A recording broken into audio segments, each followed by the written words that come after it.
Good afternoon, everyone. This is Tommy Luterio from the Higher Education Consortia. Thank you for joining me today for our fifth and final webinar of the spring. Today we're going to talk about the research findings from our collaboration with the public policy economists from the Education Policy Initiative and how they can be applied to differentiated Carnegie and governance types of institutions and departments within those institutions. So here's today's topics. First, we're going to talk about what the Education Policy Initiative is, and I'm going to make a larger view of this.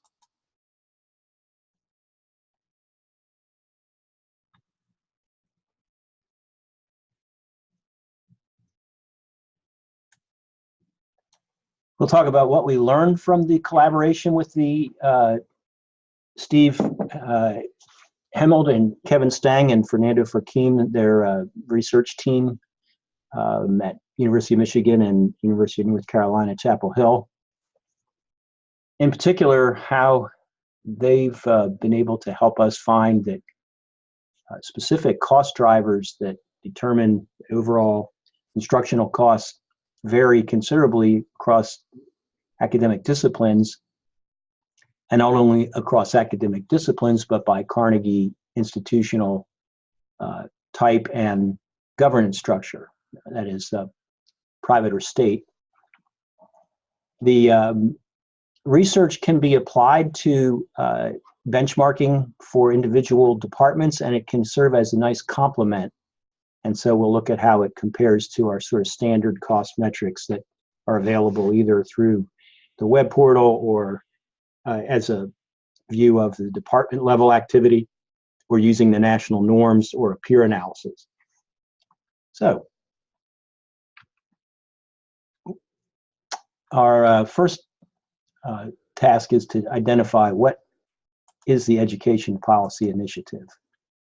And so about 4 years ago, we engaged in a discussion with Kevin Stang at Michigan and Steve Hemelt at Chapel Hill to collaborate on a grant-funded view of how the longitudinal data from approximately 2000 through 2016 could tell us about changes in cost drivers.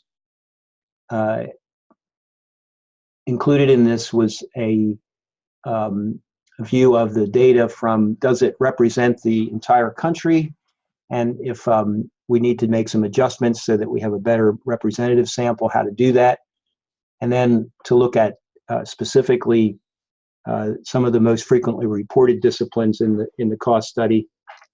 And what we'll be looking at today is a particular snapshot of 20 disciplines that are found very uniformly across the country, and in particular from the years 2013 through 2015, so a snapshot. Now, their motivation for collaborating in this activity was some facts about the cost of higher education and how much it has been shifted onto families, students, and parents. Currently, it's now over 50% of the expenses for four-year education are paid by the families and students enrolled in programs across the country. We also wanted to know what trends there were and what, in particular, institutions have done to adjust to higher demand in some areas, higher costs in some areas, and the ability to manage that. It also informs the public policy discussion about how much investment should be made from the state and federal resources that are applied in higher education. And there's a great emphasis, for instance, on how STEM majors are able to translate into the economy and in the labor force. But the cost of offering STEM is sometimes not taken into consideration, and as we'll see, some STEM disciplines are much more costly than others, and in fact, some are the least costly in terms of instructional expenses to offer. This has indeed had some impact on the public policy discussion. You might consult this summary article that we'll see parts of today in our webinar that look at why it costs colleges more to educate a physicist or teacher than it does an English major. This is kind of a paraphrasing of the paper that Kevin and Steve published in the National Bureau of Economic Research called "Why Does It Cost More to Teach English Than Math?" So we're pleased that there's been a focus on looking at the cost side of the equation in the public policy discussions, and we think that we will work with both Kevin and Steve and additional researchers to try to advance this discussion over the next few years.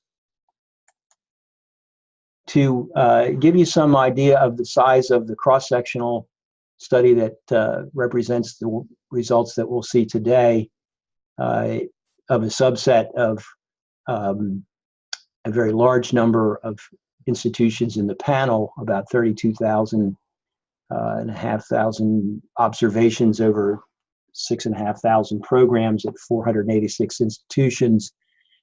This snapshot will represent a little bit more than half, and it's been selected to try to cover as many disciplines among the most frequently reported and those that are of the greatest policy impact. We're going to see in the second part of our webinar today that we can expand that to other disciplines in a similar fashion and use it for benchmarking. The research was also augmented by data from IPEDS, the Oklahoma Salary Survey, and the Barron's Selectivity Index. Now, in this snapshot, English is used as a kind of index, and there's a particular reason for that that we'll see in a minute. This shows you a weighting effort that was made over the longitudinal data to account for the overrepresentativeness in our cost study sample among large research-oriented institutions. And in order to account for that, we used what is referred to here as inverse probability weighting, so that we would give greater weight to some of the less represented institutions, particularly small privates, privately governed institutions.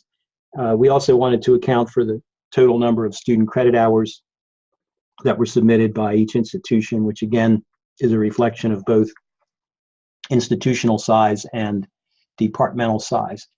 Now, the interesting thing here is that you can see that in an unweighted view, the cost per student credit hour remains relatively constant over time at somewhere between $230 and $250 per credit hour. After you account for the proportional weighting scheme, the one that combines both credit hours and representation by size and mission, you'll notice that the average cost per student credit hour is a little bit lower, somewhere in the neighborhood of about $215 to $240 dollars per student credit hour, but not all that different. And more importantly, the trend is the same, that it's fairly even. There has not been a large increase per student credit hour over the last 15 to 20 years. That stability might be a credit to the planning and budgeting resources that are applied nationally by leadership to keep productivity affordable within the context of salaries, benefits, and the other than personnel expenses. We're going to see that that varies considerably among these 20 disciplines, and we'll use, as I said before, English as an index, because English has remained relatively stable. It's offered at almost all of our participants as both a subject matter and a major. And it tends to have some characteristics in terms of constraints on changing class size that make it useful as an index. English, relatively speaking, requires a student to faculty ratio that permits individualized attention, especially when writing is involved. So you don't see many large lecture sections of English, even at large institutions which have to manage a high number of students each year. Now, the analysis that we're going to talk about first looks at cost differences in terms of 4 cost drivers. And if you're interested in the technical aspects of this, the NBER paper is quite helpful in explaining how the cost total aggregate was decomposed into 4 parts that essentially can be the personnel cost per instructor, the non-personnel or other than personnel expenses like lab expenses, faculty workload, and the number of students in a class.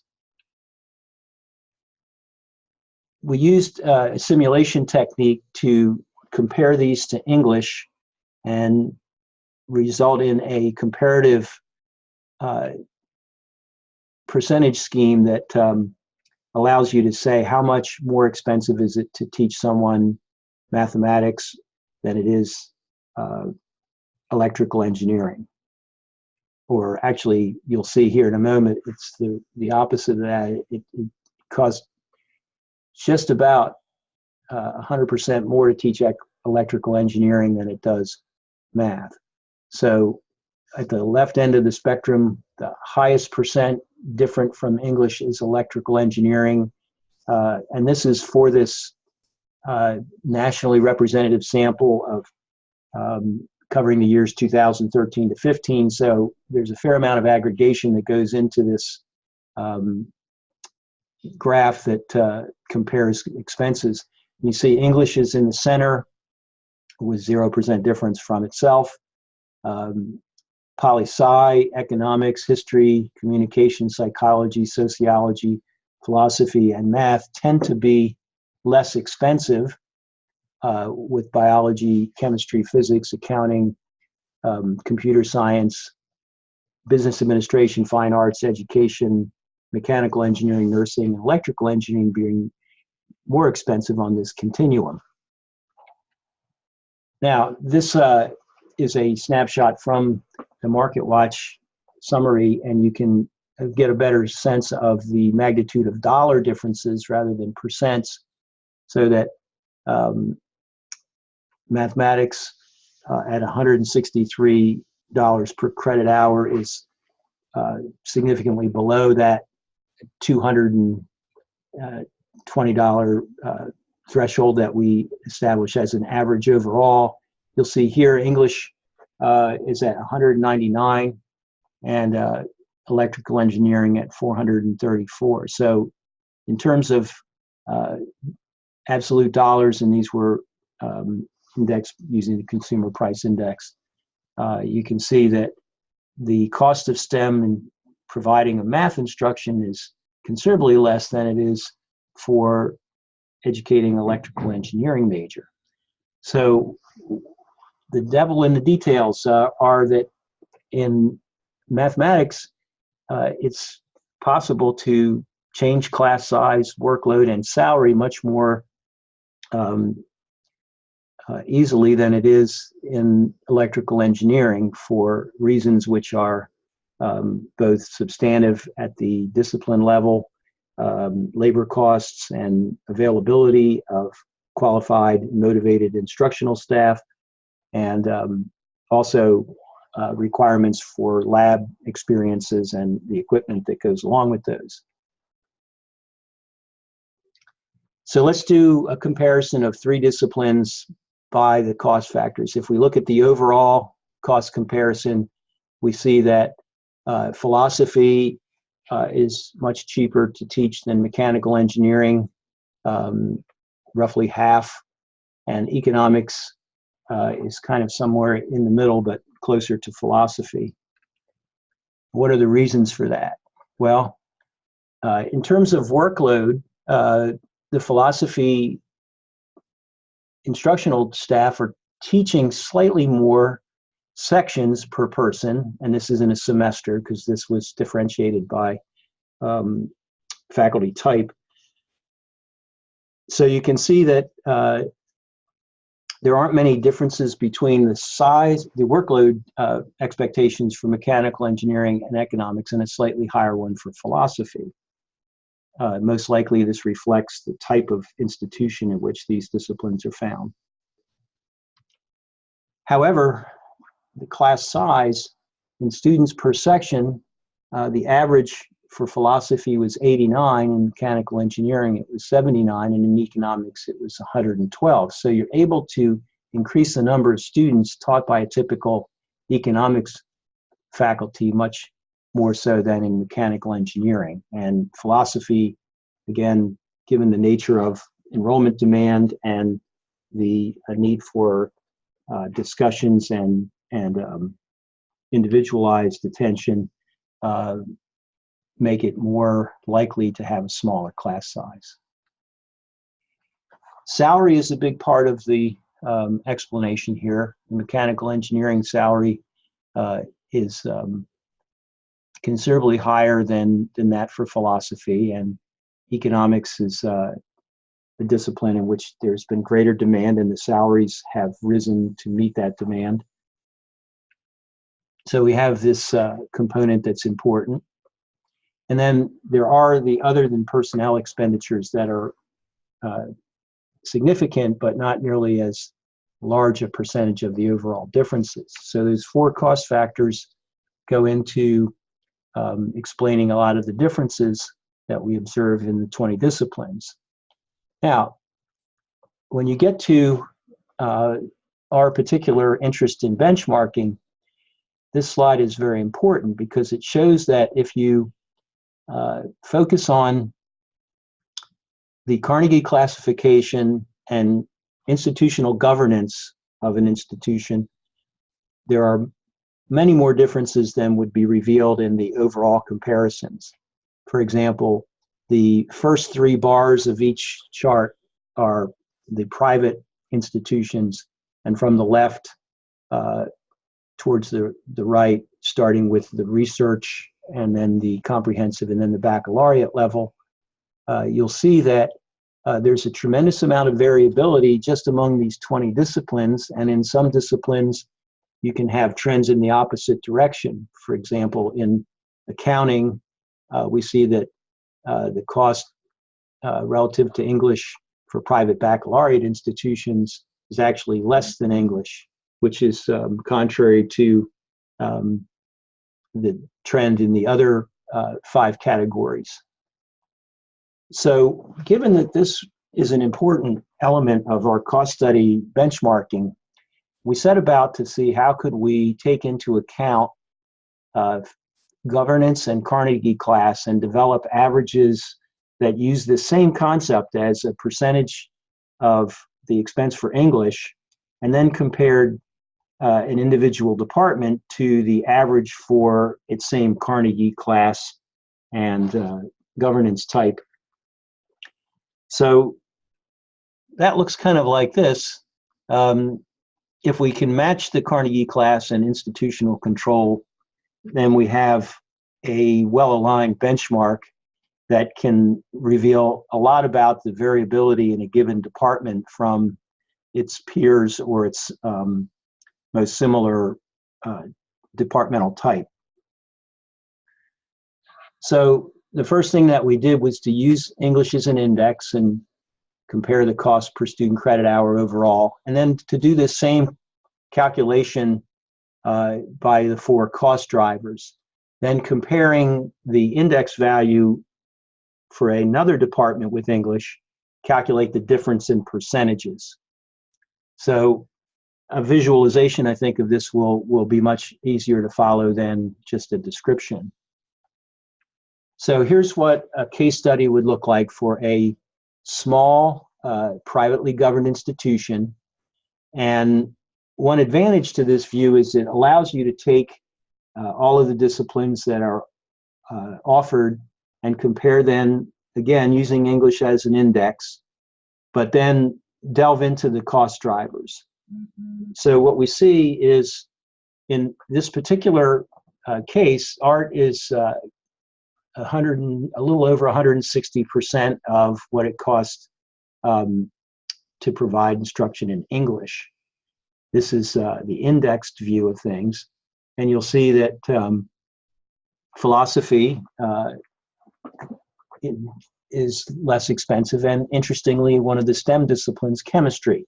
So in some way, this institution has managed its expenses to be somewhat in line with what we saw for that 2013 to 15 snapshot, but in other important ways different.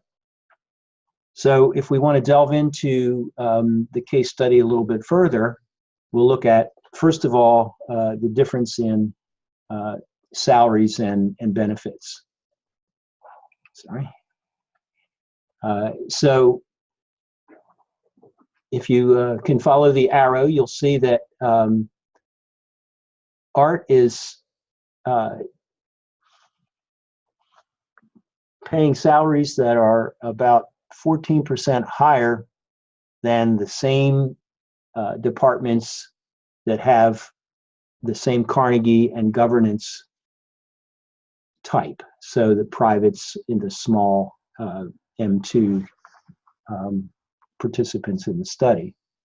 So this art department is paying more to its faculty than the average by a noticeable amount. Interestingly enough, we see that they are also paying more in computer science and music and psychology along the continuum. Now, this non-personnel expense, or other than personnel expenditures, which would include art supplies and related expenses that are non-personnel, is noticeably higher than average, but only about 5% more than other similar art departments. So that explains some of the difference, but the salary being a much more, and benefits being a much larger overall component of instructional expense would explain more. Here's another big feature of this particular department. It's teaching nearly 30% fewer classes than similar departments in this Carnegie and governance group. If you consider that for this type of institution, a 4-4 workload is typical, instead of that level, this institution or this department is teaching more like a 3. So that 30% difference explains a lot of the overall cost difference. And then finally, we'll look at the number of student credit hours. In this case, the art department is actually teaching a few more higher percentage of students per class. So it is making up somewhat for the fewer class sections, but it's less than 5% more than the average for other art departments. So the discussion that you could have with the department chair or with the dean is, are there considerations that should be made in terms of being able to lower the cost per student credit hour by adjusting workload, class size, or is the higher salary that is being paid important in terms of reputational or other considerations to the institution? Now, we can take this 4-part comparison by Carnegie type and group and expand it to using some of the metrics that are available in the web portal and the standard cost study metrics. So that's kind of the final part of our discussion today, is to see how does this complement what we already are able to do using metrics available in the cost study. So if you were to go to the web portal and your data entry page, and if you see up in the upper left of this screen, there's a button that allows you to review for submission. So if we press that button, oops, I think I advanced one slide too many. The second page of the web portal comes up with this option to display results. And these results are a 3-year average that were obtained from the most recent 3 years of the study. I probably didn't emphasize it, but this example, this case study came from the 2015 data for the cost study. And we wanted to use the 2015 case study because it matched the snapshot from our research. We've actually updated these files so that we can do it for any year from between 2014 and 2017. So we will be doing the same thing when we have our results for the current 2018 study available.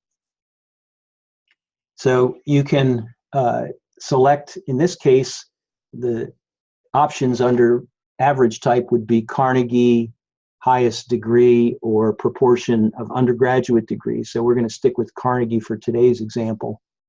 And under program type, we could select public, private, or all. And so for this example, we're going to stick with private. And then you can see that in the table 3 display of credit hours, you would be able to look at the total undergraduate and graduate credit hours and a 3-year average.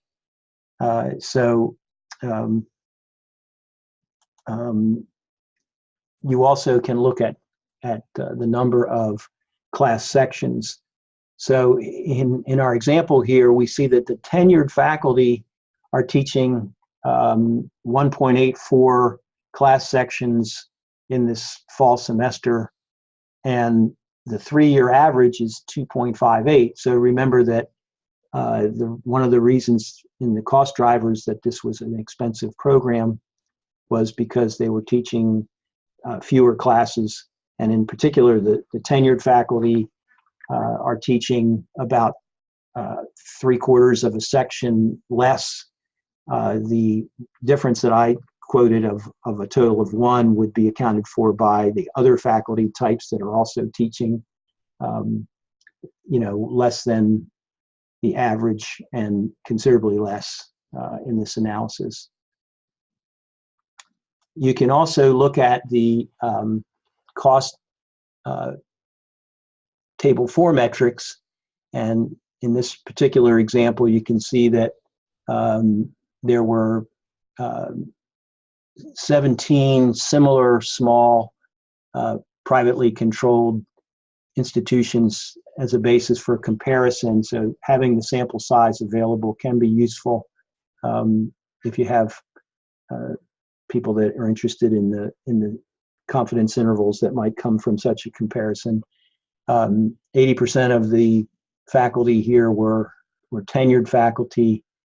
And you can see that in a cost per student credit hour, in this particular example of $569 compared to a 3-year average of $347, about 64%, or 164%, that is, higher than, so substantially higher. And if it was calculated per student, which would incorporate the idea of both undergraduate students taking about 30 credit hours a year and graduate students taking about 18 credit hours a year, $17,075 versus $10,408 for the 3-year average. So we know we're dealing with an expensive department. However, that there is a certain amount of sponsored public service activity in this department, so that does help to explain some of the higher costs when faculty are engaged in activities that are being grant funded. So it is available in the sense that you can see some of the same aggregate cost differences, but to be able to break it down to salaries and benefits, class size,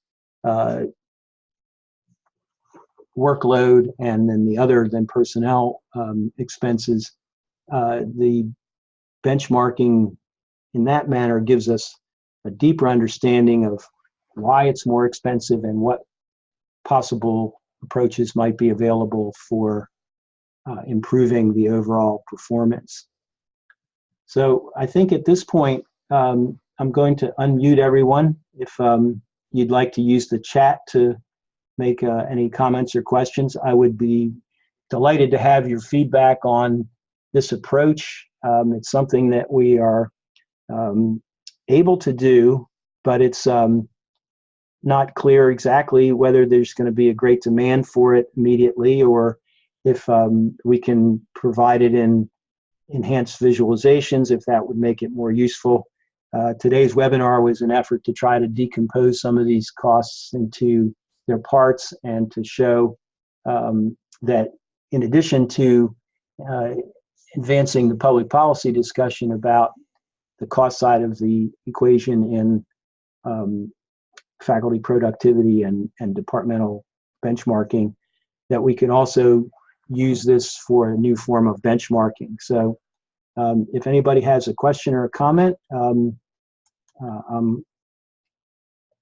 the floor is open, or if you would prefer to use the chat and just type in your comment or question, I'll leave the webinar going for a little while until everybody's had a chance to share their thoughts. And then I want to thank you very much for all the work you've done this year in providing data to the cost study. And please, if you have any questions about how this approach could be used for your institution, we would welcome email questions, or we can arrange to have a conversation either by phone or video.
Well, I'm getting a few messages through the chat, and I appreciate the nice greetings I'm getting, and I'm looking forward to working with everybody. We will be having preliminary norms available in just about a month. Right before the AIR forum, we'll be sending out notification that you can access preliminary norms, and then we'll have the final norms available in early July.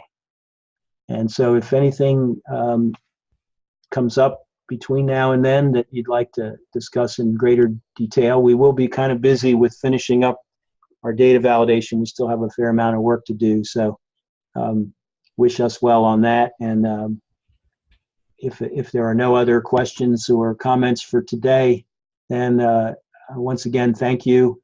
And I look forward to working with you and hopefully seeing some of you in the near future. Thanks again.